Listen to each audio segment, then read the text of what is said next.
Next question हमारा है, a patient was complaining for fever, chills, cough and headache.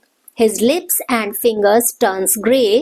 With what diagnosis would you make? Name the two causal organism and state the category to which these pathogens belong. आपको ये question ध्यान में आ रहा होगा, हम ये question कर चुके हैं, पहले 2 बार कर चुके हैं, ये क्वेश्चन रिपीट हो रहा है इस सैंपल पेपर में. एक्चुअली हमने पढ़ा था कि अगर ऐसे ऐसे लक्षण यहाँ पर दिखाई दे रहे हैं तो बीमारी क्या होगी. अभी हम जो ये कर रहे हैं, एक बार हमने ये पढ़ा था, दूसरा हमने पढ़ा था न्यूमोनिया के जो सिम्टम्स हैं वो क्या हैं.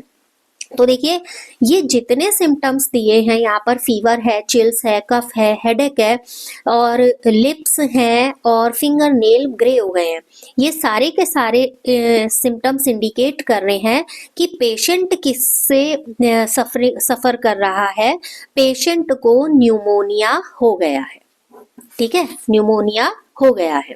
अब दूसरा ये कह रहा है कि name the two casual organism and state the category to which these pathogens belong. मतलब वो कैटेगरी लिखनी है जिससे पैथोजन बिलोंग कर रहे हैं और ये जो कैजुअल ऑर्गेनिज्म है उनके नाम लिखने हैं. तो कैजुअल ऑर्गेनिज्म जो है फिर से लिख देते हैं, ये स्ट्रेप्टोकॉकस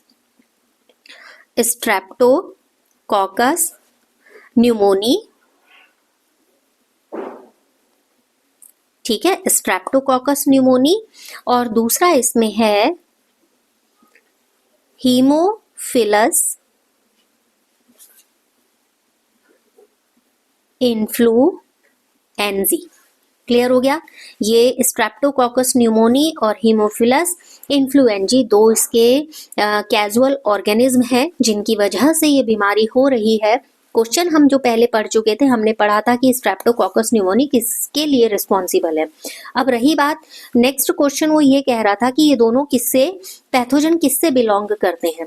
तो ये दोनों पैथोजन क्या है, बैक्टीरिया, यानी कि एक बैक्टीरिया की वजह से ही न्यूमोनिया होता है. और जो ये फिलहाल सिम्टम क्वेश्चन में दिए हुए थे वो ये थे.